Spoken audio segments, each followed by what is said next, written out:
अस्सलाम वालेकुम। मोहम्मद ज़फ़ीर इस्लाम और कनकोडिया कॉलेज आपकी खिदमत में हाजिर। हमारे यूट्यूब चैनल ज़फ़ीर मैथ को सब्सक्राइब करना मत भूलिएगा और दूसरों के साथ शेयर कीजिएगा। औज़ुबिल्लाहि मिनश्शैतानिर्रजीम। बिस्मिल्लाहिर्रहमानिर्रहीम।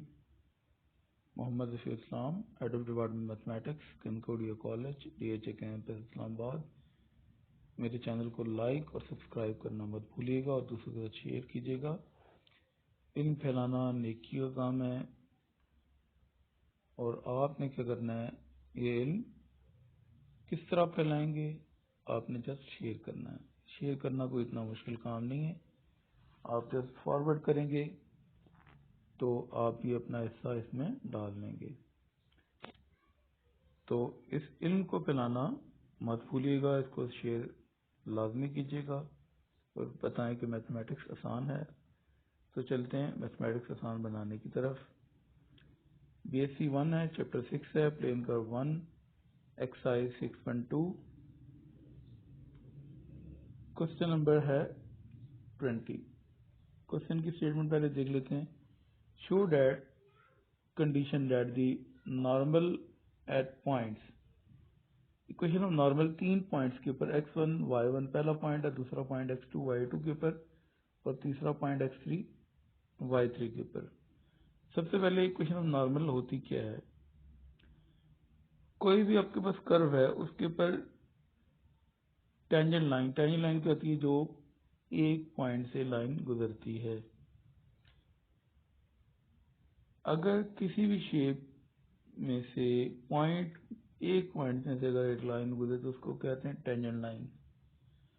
अब नॉर्मल लाइन क्या होती है, टेंजेंट लाइन की जो परपेंडिकुलर लाइन होती है उसको हम नॉर्मल लाइन कहते हैं, यानी कि उस लाइन के ऊपर 90 का एंगल बनाए। परपेंडिकुलर का मतलब क्या, 90 का एंगल जो लाइन उस टेंजेंट लाइन के ऊपर 90 का एंगल जो लाइन बना रही होगी वो इक्वेशन ऑफ नॉर्मल होगी। तो वो कह रहा है कि 3 equation of normal 3 different points के ऊपर, यानी कि इक्वेशन ऑफ नॉर्मल क्या है वो मैंने आपको बता दी। अब उन 3 पॉइंट्स के ऊपर x1 y1 पहला पॉइंट है, x2 y2 दूसरा पॉइंट है, x3 y3 तीसरा पॉइंट है, इन दी एलिप्स। एलिप्स क्या होती है, x square over a square plus y square और b square equal to 1 may be concurrent. कहते हैं ये जो कंकरेंट का मतलब क्या है कि जो तीनों नॉर्मल लाइंस हैं वो एक पॉइंट में मिलती हैं। वो कंडीशन क्या होगी, x1 y1 और product of x1 y1, x2 y2 और product of x2 y2, x3 y3 product of x3 y3 is equal to 0। अगर डिटर्मिनेंट अगर 0 के इक्वल हो जाएगा तो क्या हो जाएगी, लाइन कंकरेंट हो जाएगी। आपने प्रूव करना है। कहते हैं कंकरेंट की ये जो कंडीशन है, अगर तीनों लाइंस जो नॉर्मल लाइंस है कंकरेंट होगी तो उसकी क्या है, ये कंडीशन है, ये आपने प्रूव करनी है। अब इक्वेशन ऑफ एलिप्स आपके सामने क्वेश्चन में लिखी हुई थी, x square over a square plus y square और b square is equal to 1 है। आप क्या कर सकते हैं कि इक्वेशन ऑफ नॉर्मल इसकी ड्राइव भी कर सकते हैं और अगर याद रखना चाहें तो याद रख के भी इसको हम यूज कर सकते हैं। याद रखना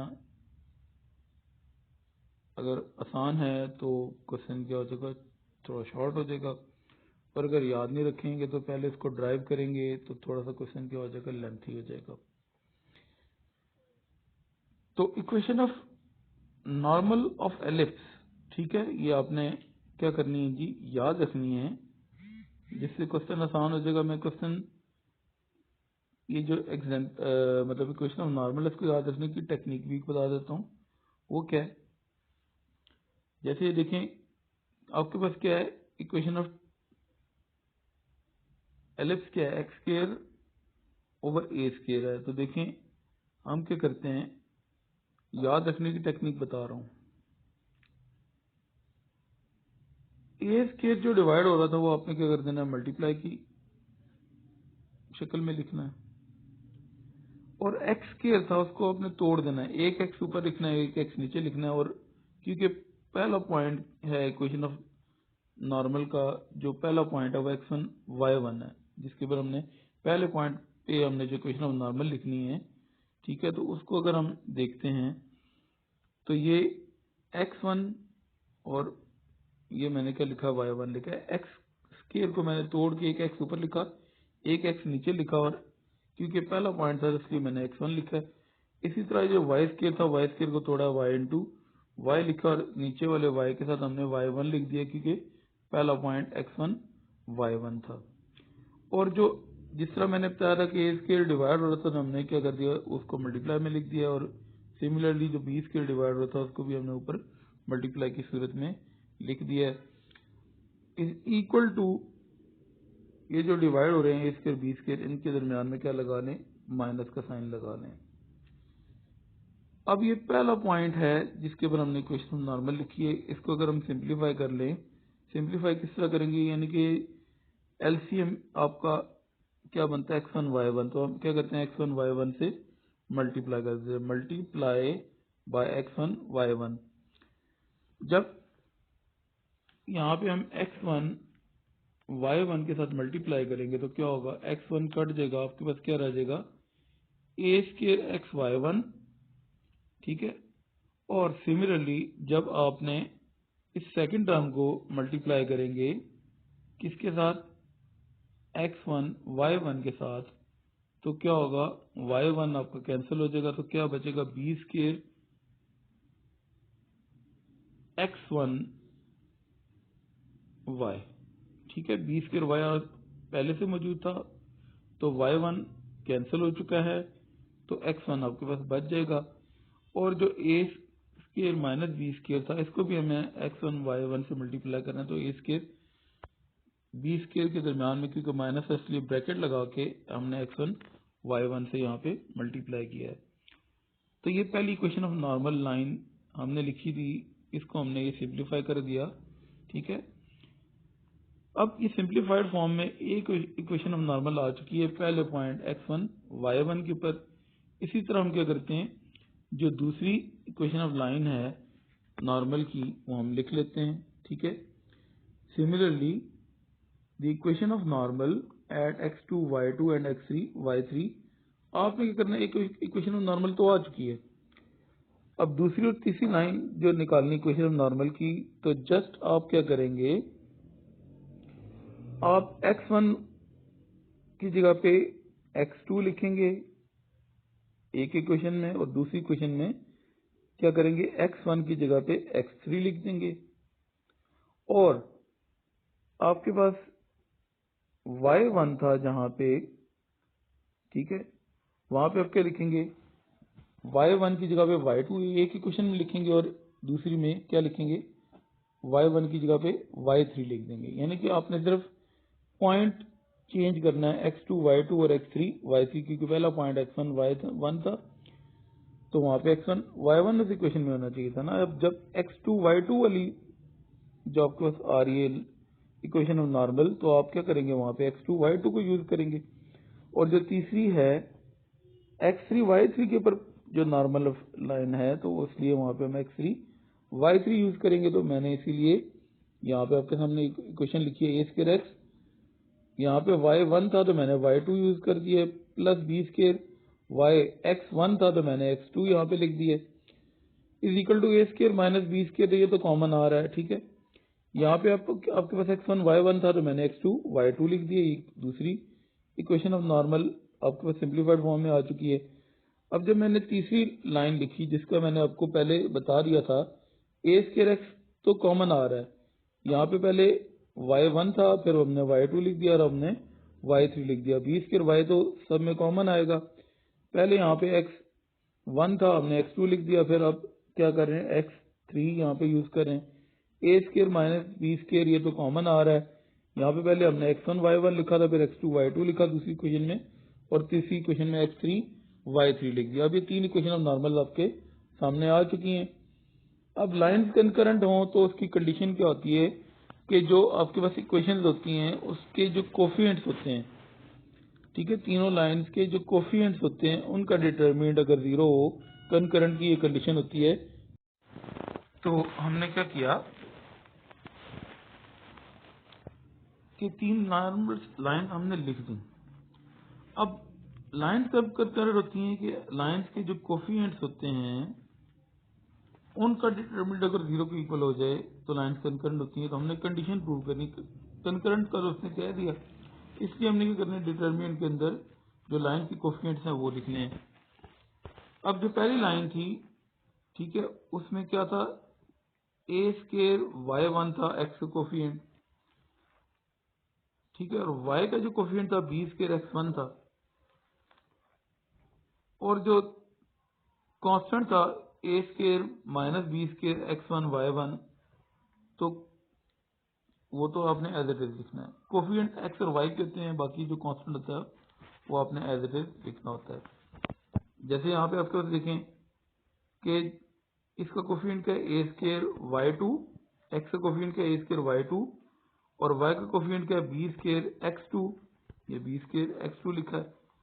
और जो कांस्टेंट था a square minus b square x2 y2, ये हमने एज इट इज लिख दिया है। जो तीसरी लाइन थी, इसमें x का कोफिशिएंट क्या है a स्केयर y3, हमने a स्केयर y3 लिख दिया है, और y का कोफिशिएंट क्या है b स्केयर x3, हमने b स्केयर x3 लिख दिया है, और कांस्टेंट क्या है a square minus b square into x3 y3, हमने कांस्टेंट एज इट इज लिखा है।